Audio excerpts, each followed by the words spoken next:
It always just sounds like we have a big production when I say quiet on the set. So that's Yeah, right. Makeup. That's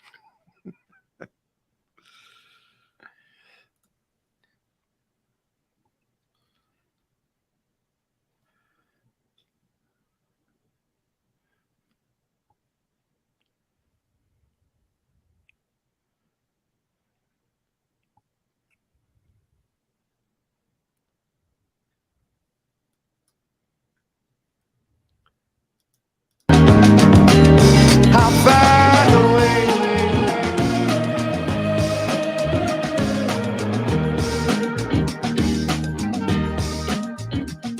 for the thrill is gone.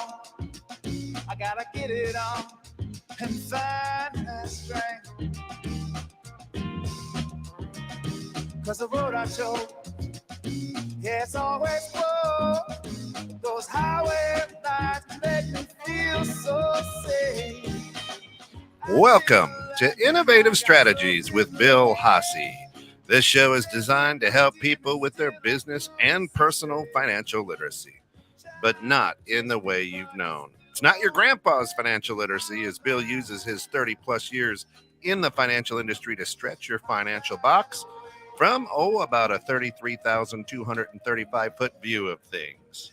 Bill and his guests have helped hundreds of clients achieve and surpass their financial goals. If you have questions, email Bill at billhasse.com. That's Bill at BillHaase.com. Today, of course, we are excited to be talking about and learning how to master communicating at all levels in the business world with our good friend Brenden from Master Talk. Yeah, thanks for that introduction. And I think people get the impression we're coming at it from a very high level. Yeah. 33,200 some odd feet. 235 feet today. 235 feet this week. Cruising altitude. And so we must have gotten a new plane. Yeah, no, it's going to be a fun day. Look, we got a couple of things coming up to beforehand. You got NCAA tournament coming on. March Madness. We just came off of some great Irish parades. Yeah. Going on. St. Patty's Day St. Patty's Day tomorrow. Yeah. Oh, it is tomorrow.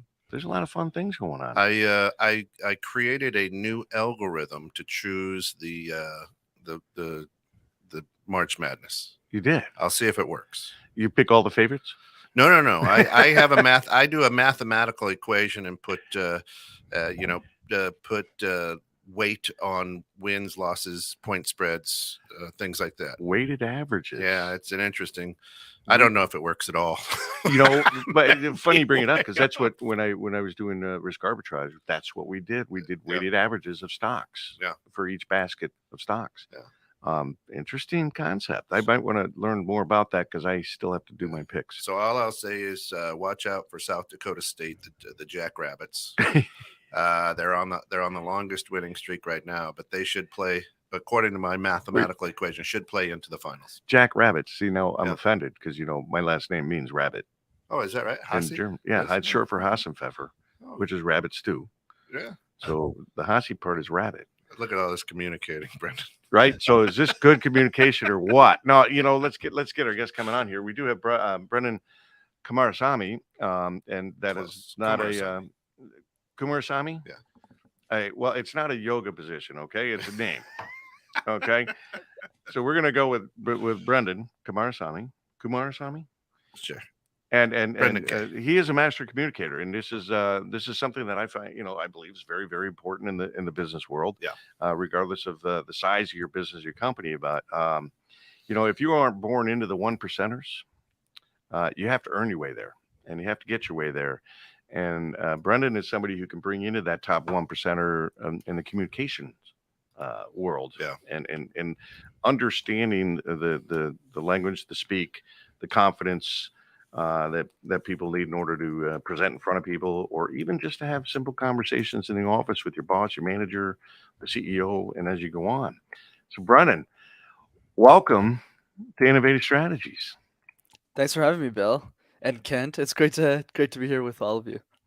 Yeah, tell us. I mean, really, is communications all that important? Communicating in the office is really that important? That's a great way of starting the conversation. Absolutely. Right? Communication is the most important skill that we'll learn in our lives, besides maybe walking and eating. And the reason is because Breathing. and breathing too. Yeah, breathing's important. And the reason why communication is so essential, Bill, is it's not just about the work presentation. It's not just about speaking on a stage or being a great podcast interviewer like you are.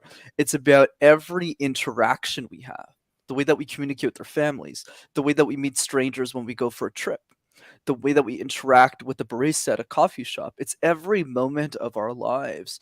And if we learn to optimize that communication skill of ours, not only will we make more money, not only will we achieve what we want out of life, but we'll also lead a more fulfilling life as well. I'll buy into that. Absolutely. Except for the coffee shop part. I gave up going to coffee shops because I just can't learn the language. Just, and I just don't understand I don't even want to start to try that one. Shoot. But I do understand the value and the importance of communicating. I mean, if you're married, you better learn how to communicate, right? We said yes, dear, is the That's answer right. to everything. That is correct.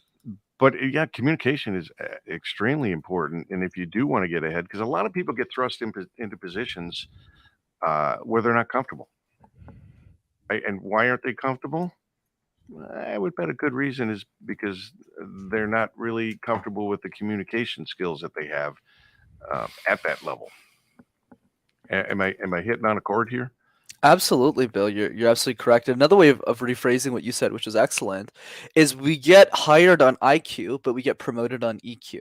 So we get hired based on, the deliverable, how well we can do it, but we get promoted based on emotional intelligence. And what I find, especially in the corporate world, what a lot of us miss, and this is true with a lot of archetypes, let's start with corporate, is at some point you get promoted based on how well you do something. So let's say there's a deliverable, you're a project manager, you're managing that deliverable, you're getting it done, you get rewarded based on the level of detail that you get in that work. So let's say in the financial industry, which you're a part of, that's very similar. Right? You start as an analyst, let's say in investment banking, you get really good at getting all the details right. But at some point, regardless if you're in finance or any other industry, the role shifts very drastically from doing a deliverable in an Excel spreadsheet or getting a Word document done, getting a presentation done, to managing the person who's actually doing the work so you could spend more time on sales, on business development, on training and curriculum. And your role shifts very quickly. So if you get promoted at work into, let's say, vice president role or a manager role, and you don't have the skill set because it's never taught in school and how to actually manage people, how to get people inspired to come to work rather than just forcing them to, we're going to struggle at the leadership role. And this is also true with entrepreneurship. As the business scales, your team also scales. So you need to also be able to communicate your expectation clearly and concisely as your time becomes more and more valuable at the top as the business grows. I love that emotional So, intelligence. chokes you right up. Yeah. It chokes you up. So Brenden, real quick question for you. Old guys like Bill and myself, we our communication in the work area is put your head down, work hard, and let people follow you, right? So we're not. I mean, that's the way we were kind of raised. Was Yeah. hey, yeah. if you work hard and bust your ass, you can make it, and people will follow Show you. up early, stay late, Yeah. work hard. So how do you help people, old guys like myself, change that, that type of mentality?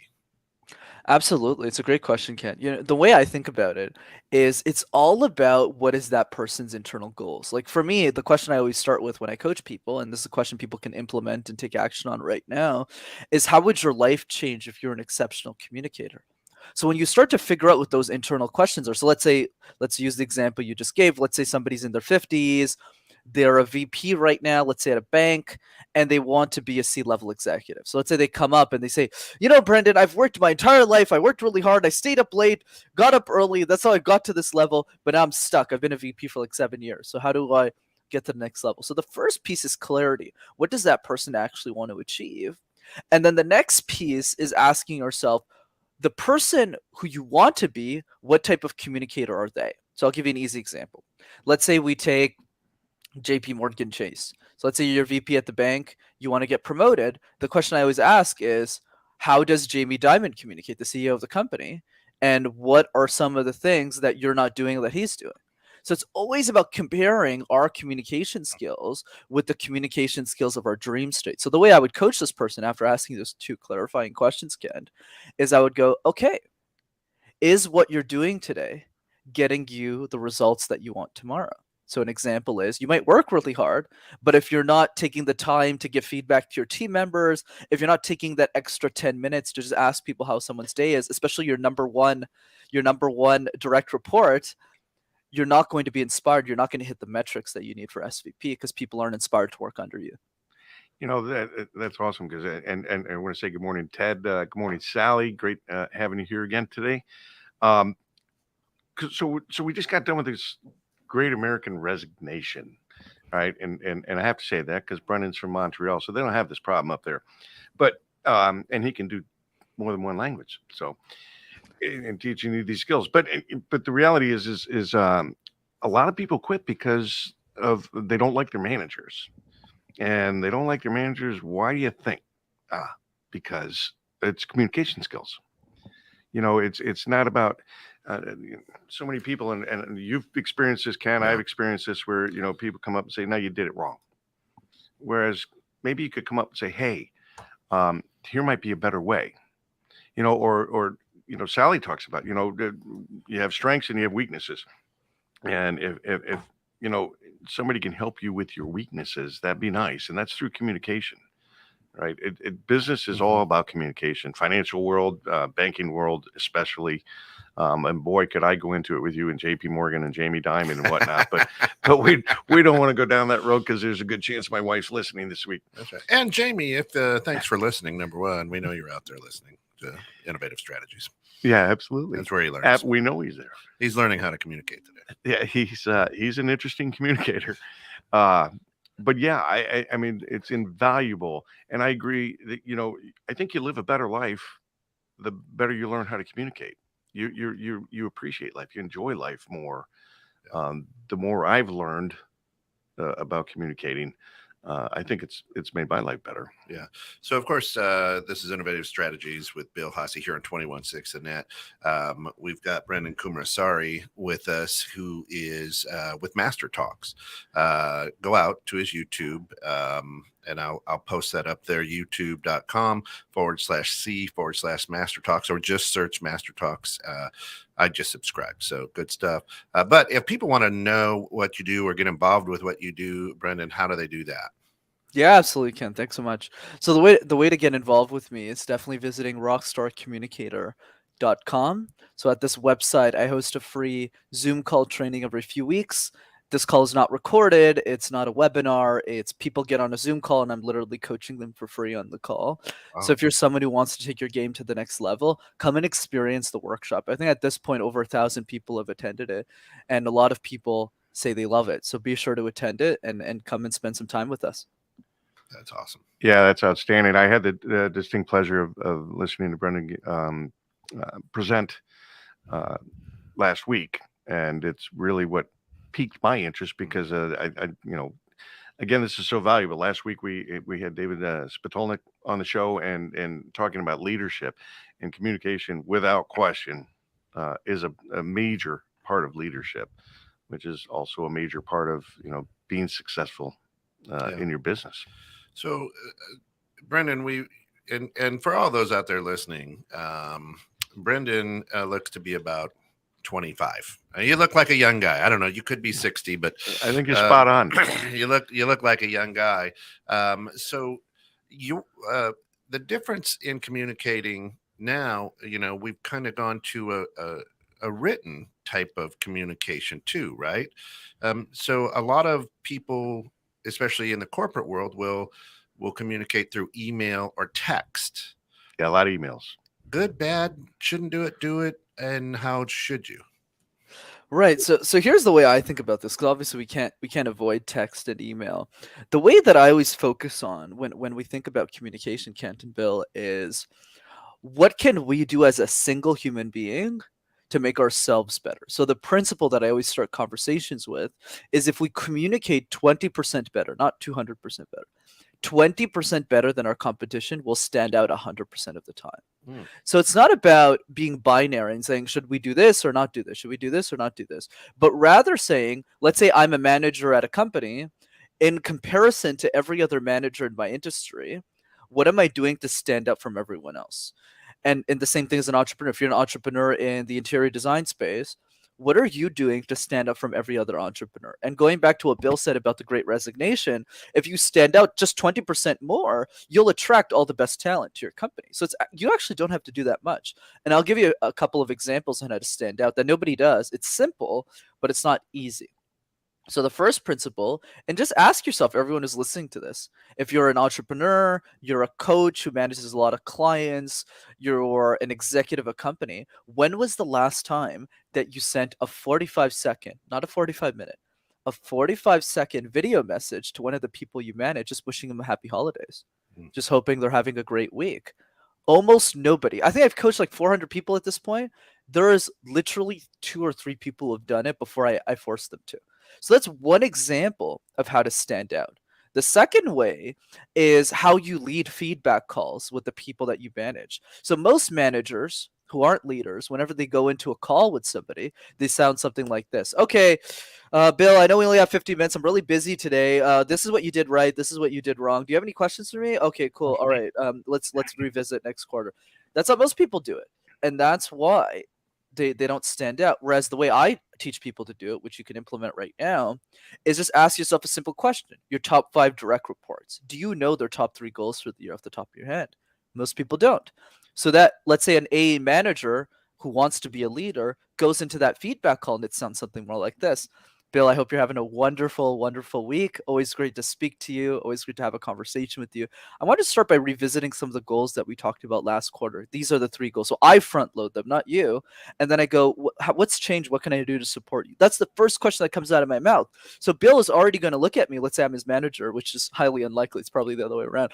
But let's assume that to be the case. Bill will look at me and go, Brendan's the best boss I ever worked with, 2 minutes into the conversation. Those is what the focus should be.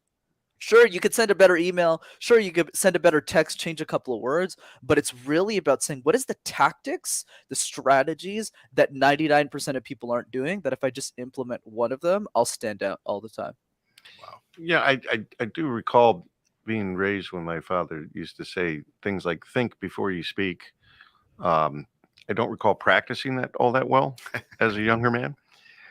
Excuse me. But, it's important. Right? Think before you speak. Think before you write and send that email or that text. And we've all done it. We're all guilty of sending something saying, oh, gosh, how do I get that back? And I know there's a way. There's got to be a way. I'm just technically challenged. I can't get it back. But we all make mistakes in communication. And typically it can be costly, especially if it's in that professional world and you're in that environment. You can make or break yourself by what you say, what you write, what you send.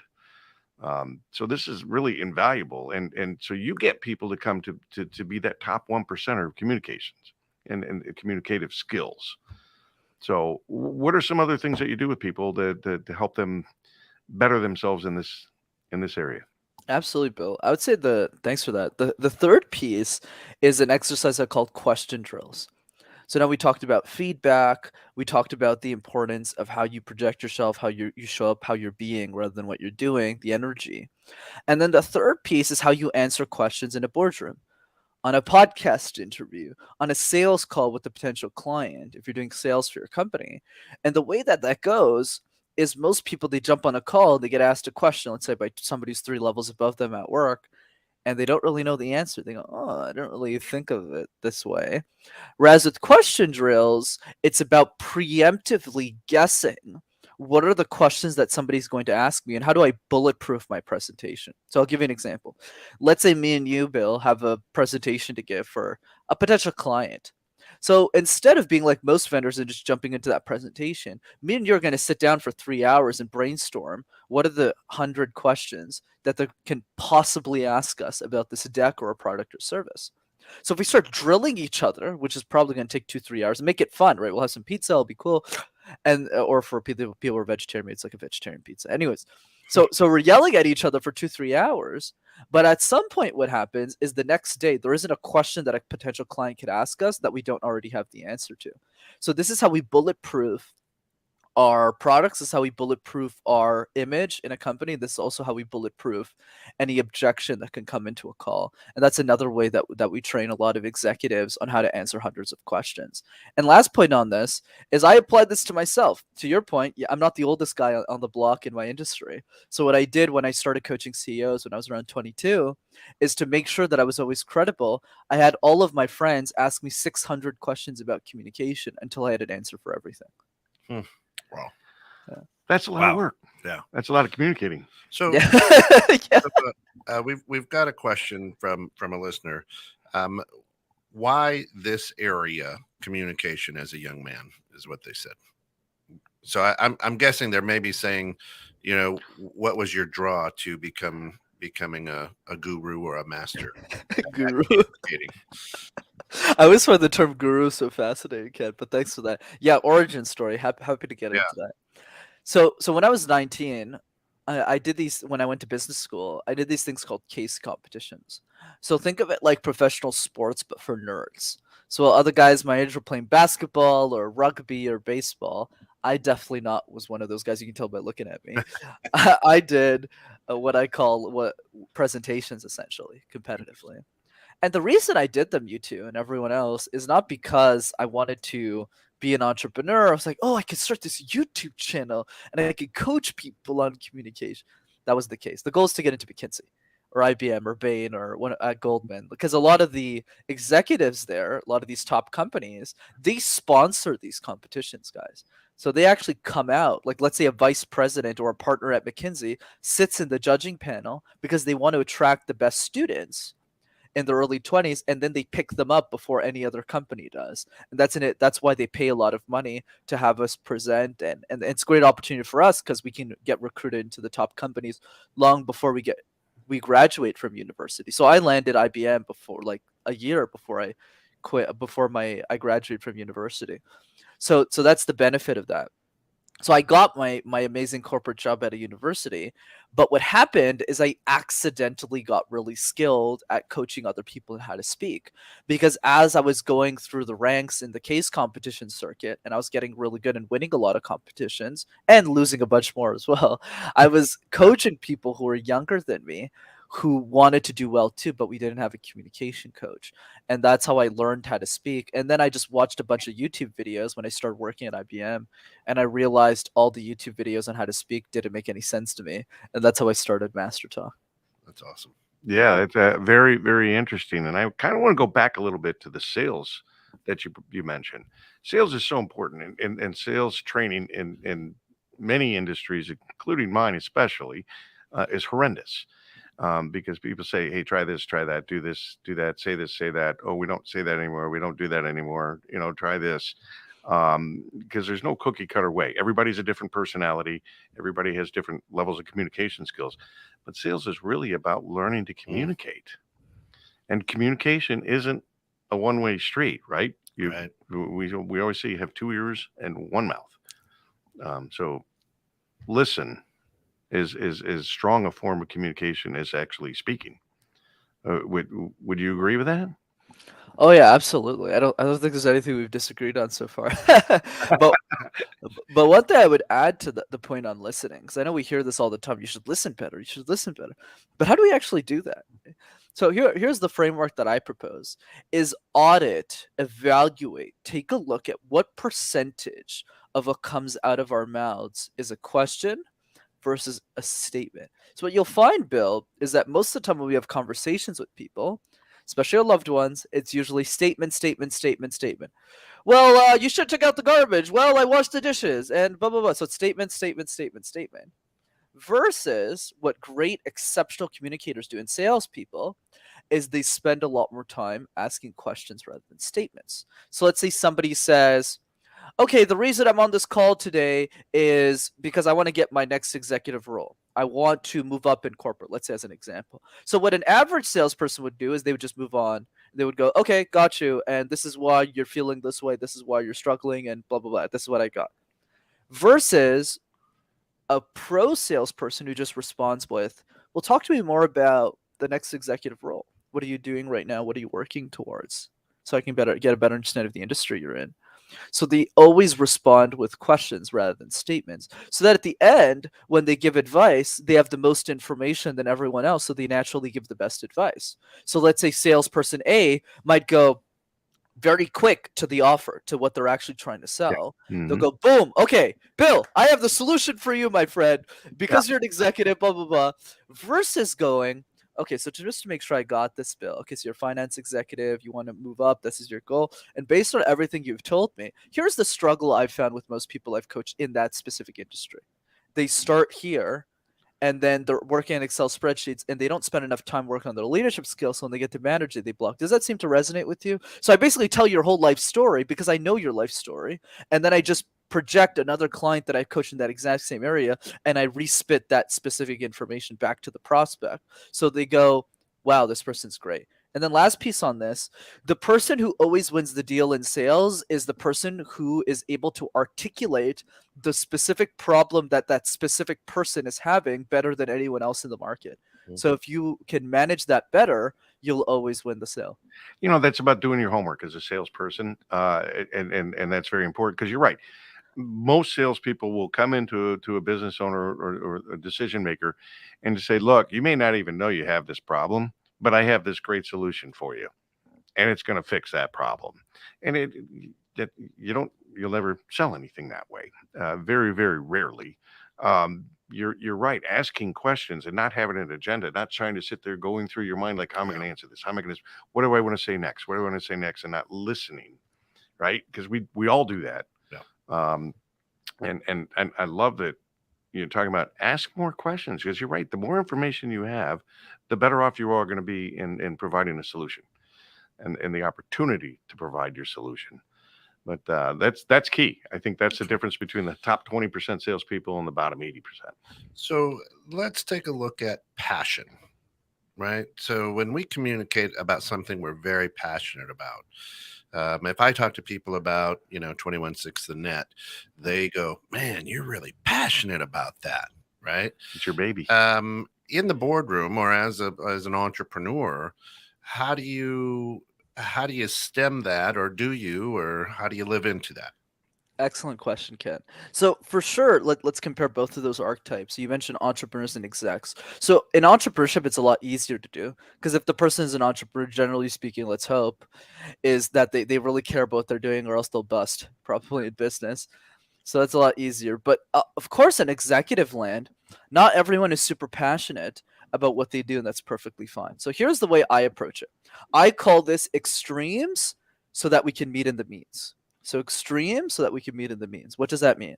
That means do the fun thing outside of the boardroom. Use that fun thing, and I'll give a specific example a bit later on, and then reapply everything you've learned back into the boardroom. What do I mean by this? So let's say someone's a manager at a company. They make pretty good money, let's say 6 figures, but they're not super, super excited about work. My recommendation is never to quit the job because this is what they do. They're great at it. So instead, what I say, let's call that person James. I go, James, what do you like doing for fun outside of work? And then James might say, oh, well, I don't know if this is relevant, Brenden, but, I coach kids outside of work on like the weekend. I go, tell me more about it. What are you coaching them on? Why are you doing that? And then James goes, well, Brenden, once again, I don't see the relevance here, but I coach kids on leadership skills. I give a presentation every month, every quarter to help them because, they come from an underprivileged community, and that's what I like to do. It's passions me. I'm excited about. And then you can see in his eyes, he's really excited. So then I'll respond with, okay, here's what you're going to do, James. Forget about work for a second.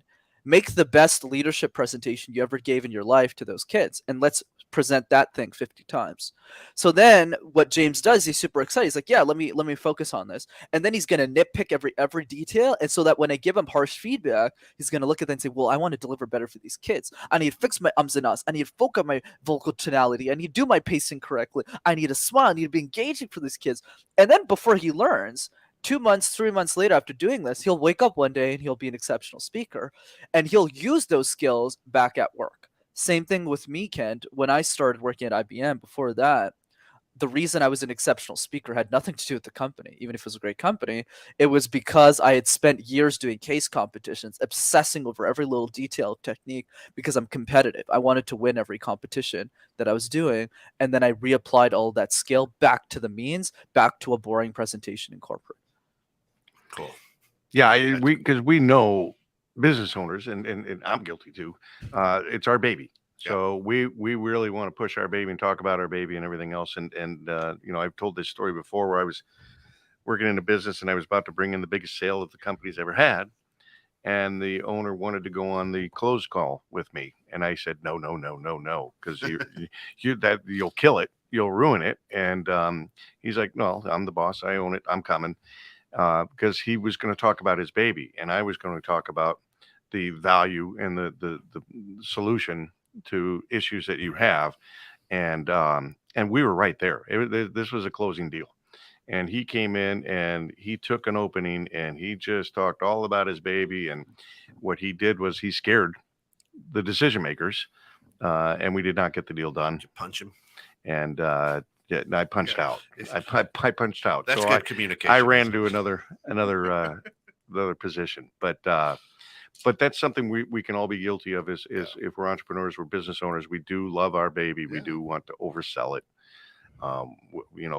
and so the learning a better form of communication and developing better skills will help us really to help the people around us become better, right?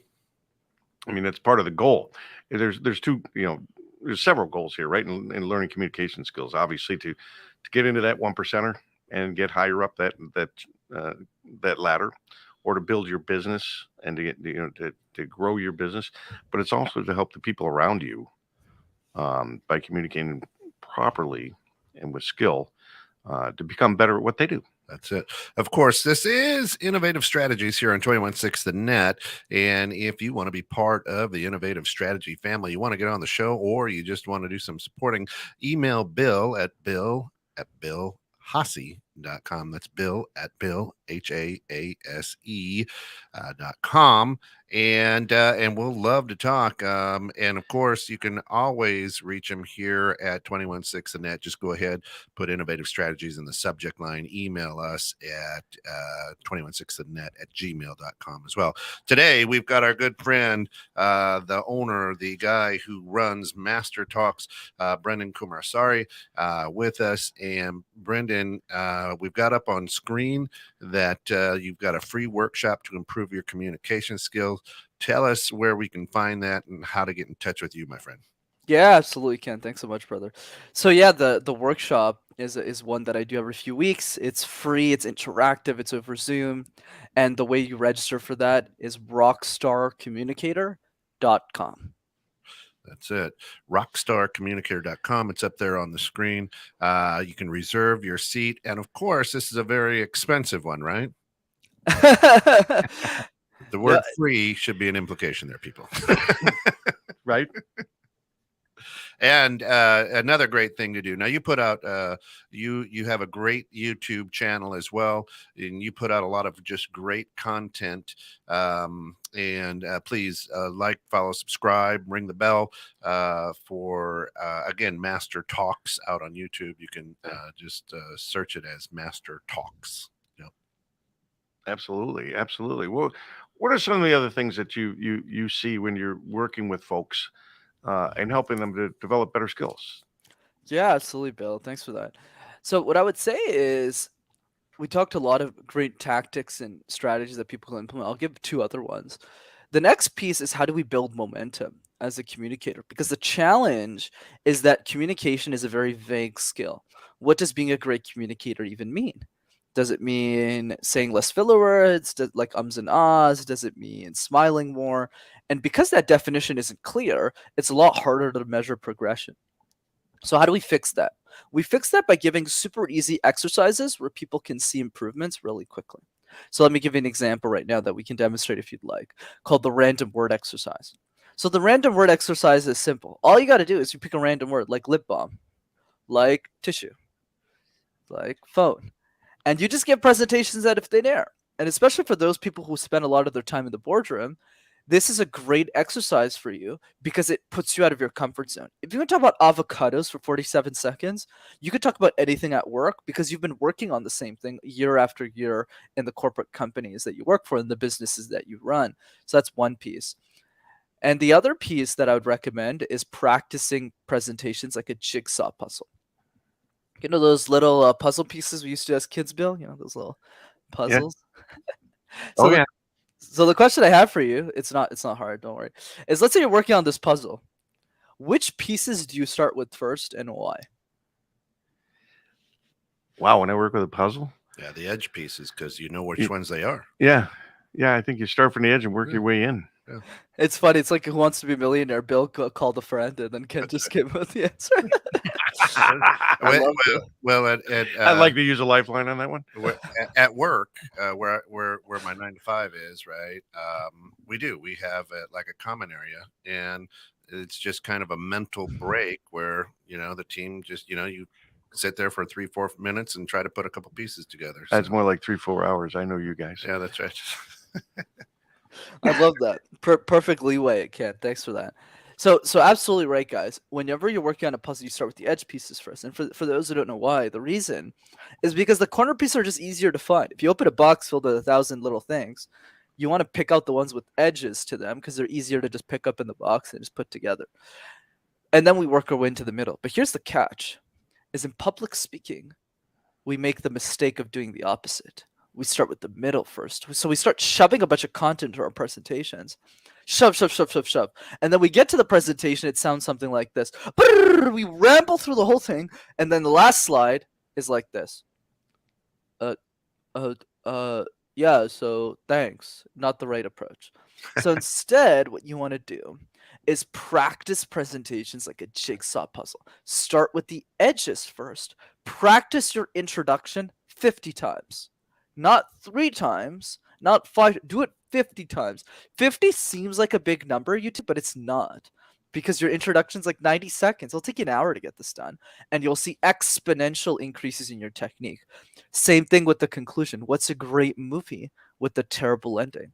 Last time I checked, terrible movie, right? So Yeah. same thing. 50 times the close, then work your way to the middle. A couple things there. So I lecture at my church. And when I started lecturing years and years and years ago, I agree with you. I read it 50 times. I would say it out loud because what are my inflections with each word and what is the message we're trying to get across? How was this presumably read when it first came out a few thousand years ago? But I practice that. But on the other hand, the concern you have is when you're doing a presentation is it's canned. You're just regurgitating and you have that monotone voice. And it just sounds, because we talk about this all the time. What's your 30-second commercial? Well, you should have that memorized. Yeah. If it sounds like it's just a memorized, regurgitated The elevator form of speech. communication, that's not really that's not good communication. You're not getting your point across. What you're doing is you're making that person shut down. Say, So if I'm ever asked that, hey, what's your elevator speech? I go, I don't get in elevators. I take the stairs. I don't have to talk to anybody then. That's memorable, Ken. I love that. But so that's my point. Practice it 50 times, but don't make it sound canned. Don't make it sound exactly the same dry run through. Yuck, yeah. It's so the purpose of running through it 50 times is to at least be comfortable with the information you're presenting and the way in which you want to present it, the timing of it. Am I hitting on anything good here? I'm just telling you what I think. You're the expert. No, I think you're absolutely right, Bill. And I get that question a lot. Let's say somebody says, hey, I've practiced this 50 times, but now it feels memorized. What did I do wrong? And I said, what you did wrong is you didn't practice enough times. So what do I mean by that? And what I mean is you get to a point where content isn't an issue. And then after that, you have to focus on how do I take what I have here and communicate in a way that doesn't sound robotic? That's the next level. Think about this very podcast. I've probably answered the same questions that you've asked me at least 400 times. And I'm not exaggerating that number. So when somebody asks me, okay, what's one thing that people can do today, Brenden, to work on their communication skills? it's always the same answer. I probably give it 10 times a week, probably 15 times. But notice how when I communicate that same idea, it sounds like I'm delivering it the first time. So I don't go, okay, here we go. Okay, so here, no. I'm saying, yes, Ken. I mean, yes, Bill. I love this. Yeah, it's the first thing. You need to do this. Are you invested?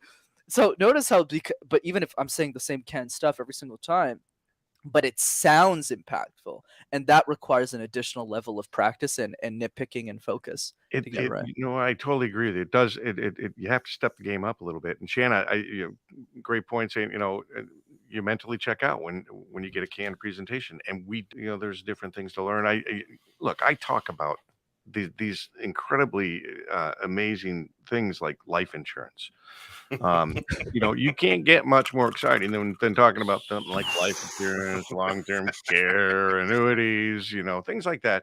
But you know what? There's ways if you learn communicative skills to be able to do that and pull that off and actually have people not fall asleep on you or run out of the party too fast. One of the things I like to do, and this is something we all know about, you can try and tell a joke or something to get things going and lighten it up.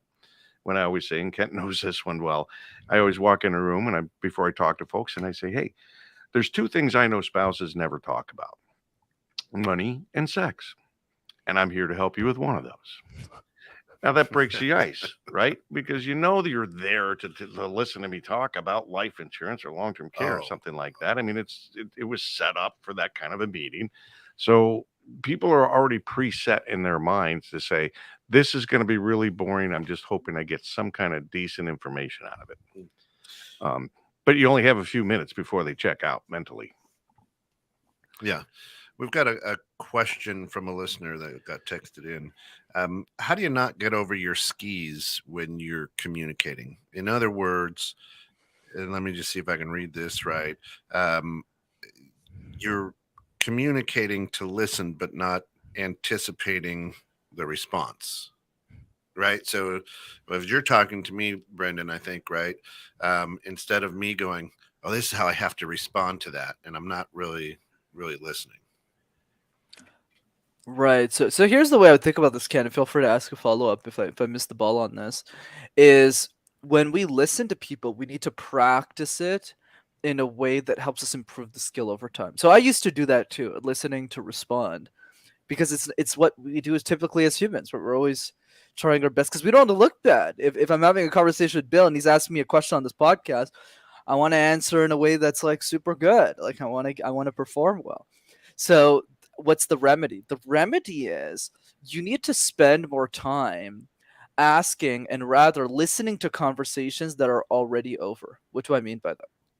Let's say you're having a conversation with someone in the real world. You're always going to listen to respond because part of your brain is listening and part of your brain is trying to respond to it, which is not the best effective way to practice. Instead, and this is something I do religiously actually, is every morning, my first meeting of the day from like 8 to 10 is always me listening to other people. Always. So I literally spend an hour, sometimes it's 90 minutes, sometimes 45 minutes, where I listen to a podcast of somebody else's. So this forces me to listen and just take notes. I can't respond even if I wanted to. The conversation's done. So this is a good way for us to practice this. So I did this 10 hours a week for 5 years, and I still do this today. And that's how I've improved my listening exponentially. Yeah, I mean, because so a lot of us walk into meetings and we already know what to expect, or we already know what's going to happen, especially in sales, right? Yeah. You have that meeting every week, or maybe it's once a month, and you have to go in and explain why you haven't made any sales.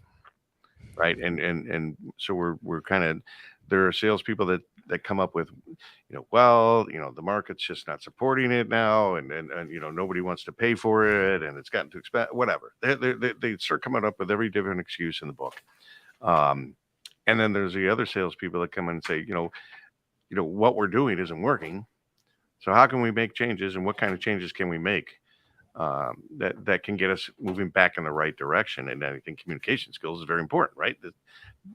But so we sometimes we predetermine the conversation or the communication we're going to have going into a meeting.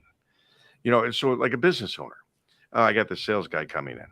He's just going to try and sell me something, and I'm going to sit here and put my wall up, and I'm not buying no matter what. And so we have to develop these communication skills to get past that. We used to have gatekeepers, right? To try to get to the decision maker, try to get that meeting with the decision maker, and the gatekeepers would be there to make sure that we don't get through that, past that door, to get in there and have that conversation. So we have to develop better communicative skills in order to get past that gatekeeper. And then we have to develop even greater skills to get into that office and have that conversation. And I call it a conversation because I don't think it's not a sales pitch. And if your mindset is that you're going in to give a sales pitch, you probably already lost. Yeah.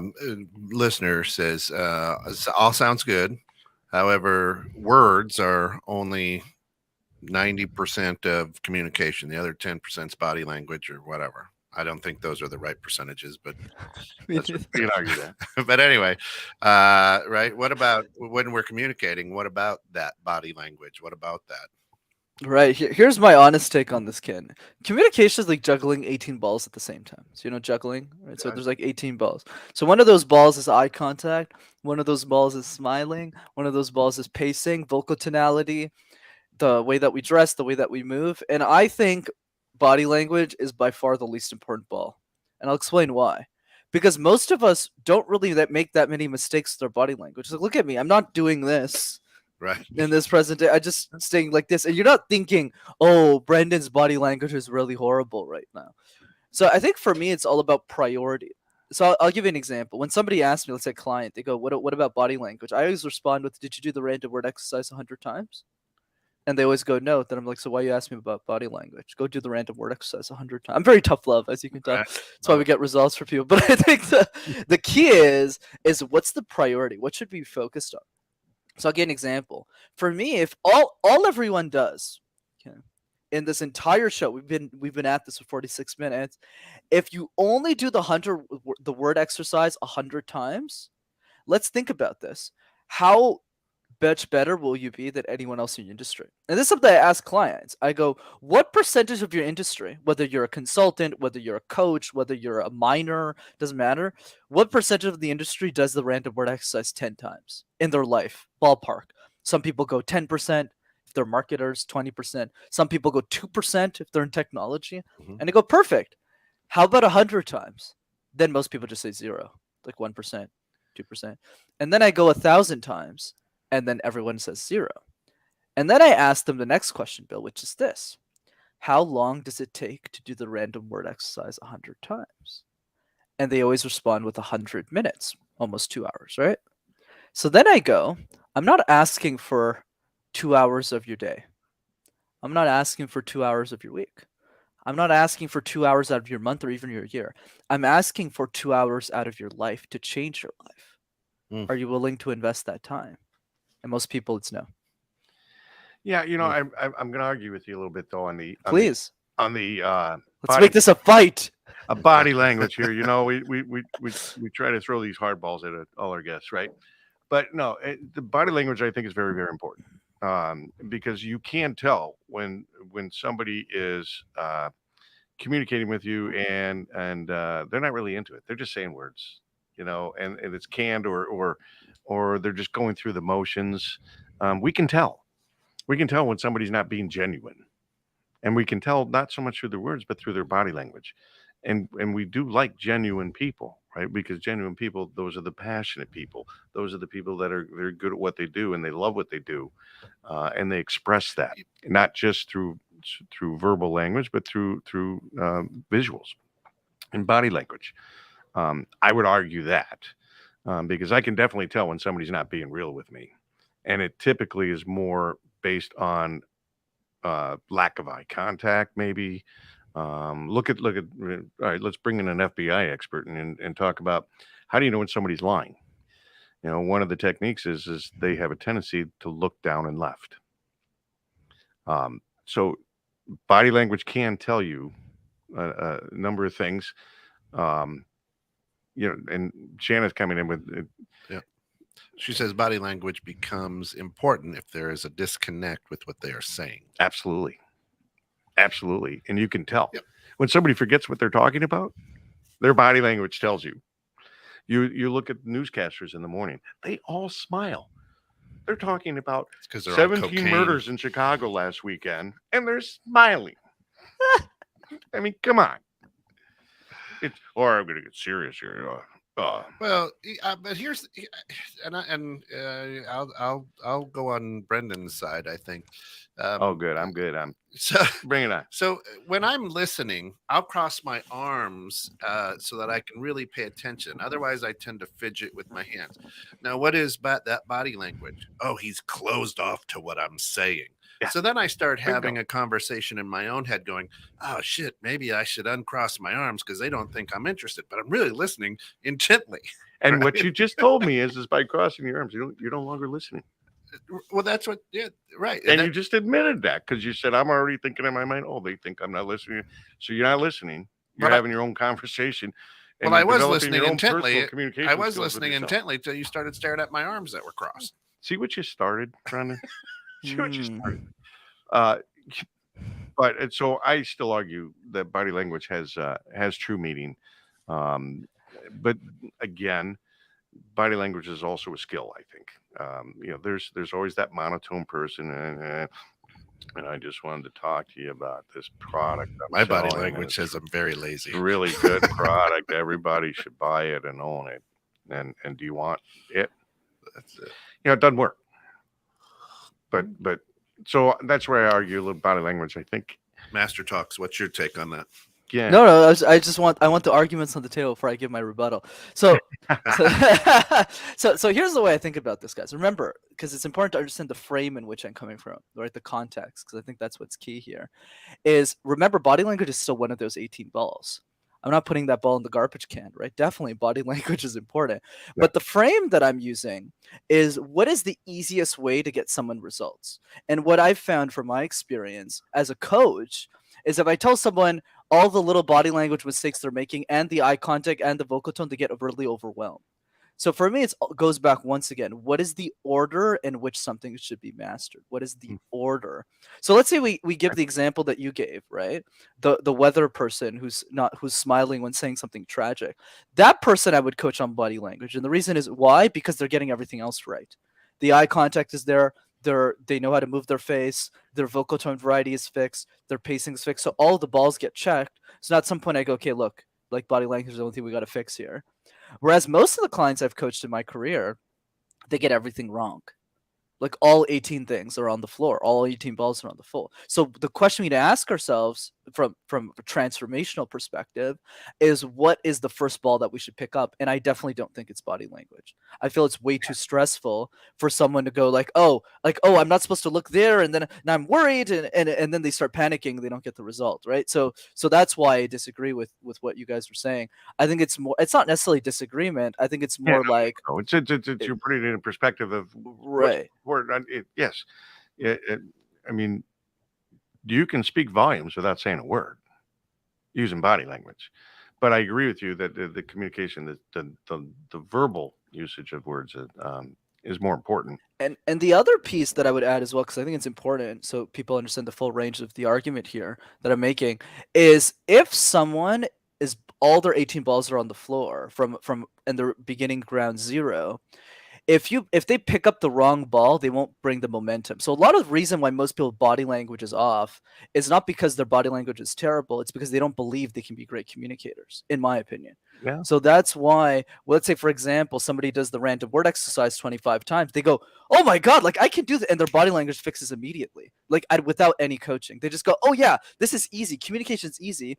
And then they just start body languaging. And then I fix the little minor stuff later. So that's the way that I think about it. Interesting. Yeah, good point. I agree with that because you drop the ball and you all of a sudden you lose your focus, and when you lose your focus, it's pretty noticeable, right? When everybody speaks, I used to. I hope my son's not listening because I used to say he always uses the word and a lot in his speech, and I notice other young folks that do that, and I know adults that do that too a lot, but. You have to be conscious of it, and I just did it, didn't I? I just did So we're all guilty of this, but so and that's when you lose your track, right? Where you're at, what you're trying to do, what you're trying to say, where you're at in that speak that you're doing, and all of a sudden you're like, uh-oh, brain fart. I lost my spot. I forgot what I was talking about. I forgot what I was going to ask. I've got another question from another listener. Is how do you handle distractions? So I'm, not what to you, but maybe to who you're communicating with. I love that. So a couple of perspectives on this, you two, that I'm thinking through right now. So the first one, when it comes to distractions, the first kind of elephant in the room that we need to address is how many times have we given this presentation? So when we practice like puzzle, practice the intro 50 times, practice the conclusion, it becomes a lot easier for us to deliver the content with that much stress, as much stress. So the distractions, we care a lot less about it. The other piece is the question drills. How many questions we get asked before the real thing. If the simulation is harder than the real presentation is a lot less stressful for people. So if I ask somebody 50 questions, they only get 3, well, then they feel more confident. They don't feel as bad. But the third piece, which is a bit more counterintuitive that I feel a lot of people implement, is the best way to avoid distractions from your audience is to be friends with them. So what do I mean by this? There are very little speakers who have dinners with the people that they serve. And by dinner, I actually mean dinner. So when I present, a lot of times when I'm at a keynote and I'm giving a presentation at a company, I don't just leave.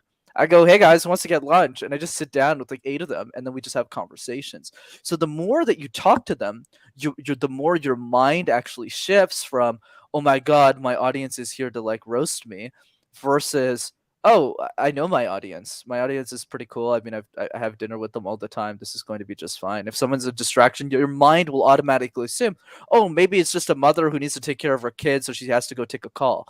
Oh, it's probably like the emergency, so somebody had to leave the room. So your mind is actually shifting into the right justifications of somebody being distracted versus the wrong ones. Oh, is it because they don't like me? Oh, is it because I'm not worried? It's a hater audience. Yeah. Somebody drag him out. Yeah. Yeah, we're always inventing stories, right? In our minds as human beings. Yeah. So by just having dinner with them, that generally fixes most of it. Yeah, and I agree with you. It's practice makes perfect, right? We learn that throughout our lives, and that is important, because if you're getting up there and speaking in front of a bunch of people and you're so nervous, then you're probably nervous because you aren't comfortable with what you know and what you're going to say.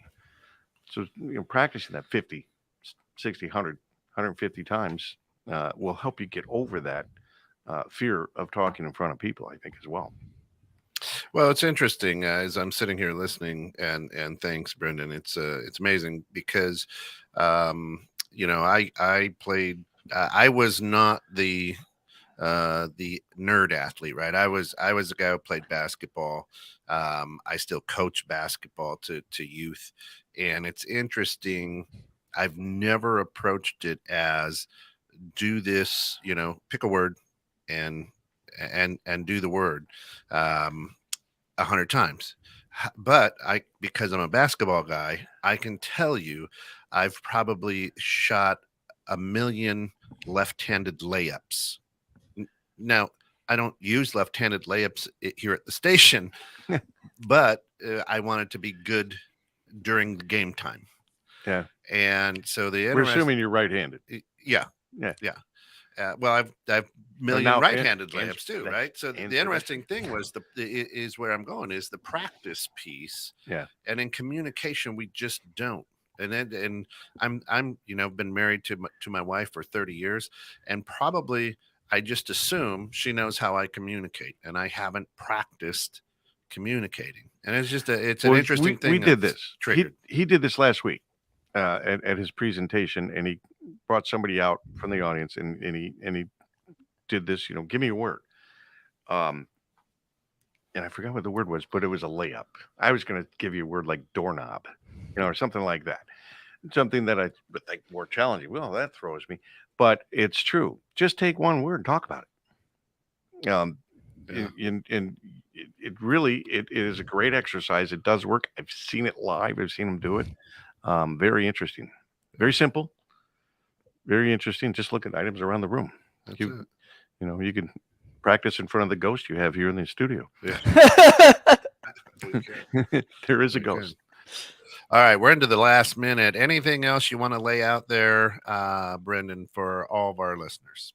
Yeah, absolutely, Kent. I always like to leave with a book recommendation, a question. So the book recommendation is a book called Thirst by Scott Harrison. Scott's the CEO of Charity Water. It's a nonprofit. He started to help people gain access to clean water. I think he's a masterful storyteller and a communicator. The way that he's raised, I believe it's $500 million now for his charity through storytelling is really impressive. So I would encourage people to see and read Thirst by Scott Harrison because it's an example of not just the concepts we talked about in today's show, but how someone actually applied it to make a big difference in the world. And then the final piece of advice I'd leave people with is a question. And the question is, how would the world change if you were an exceptional communicator? A lot of us, when we think about communication, we focus on the negatives, focus on the stress, the anxiety, the fear, the nauseousness. And instead, what I would encourage all of your listeners to think about is, how would your life get better if you communicated a bit better? Find that internal reason for yourself. Spend some time reflecting on it, and you'll be a better communicator for it. And you will have a better life for it too. I that's what I've learned. Yeah. You enjoy things more when you can communicate better. Without question, you need to reach out to this gentleman. He can help you reach new heights, new levels, personally, professionally. Brenden, thanks so much for coming on the show. Thanks everybody for listening in today. Appreciate it. There we go. All right, for all of us here at 21.6 The Net, come back at 12:30 for questions you never thought you could ask in church, and then at 5:30 for two bald guys and Mike. Of course, be good to each other.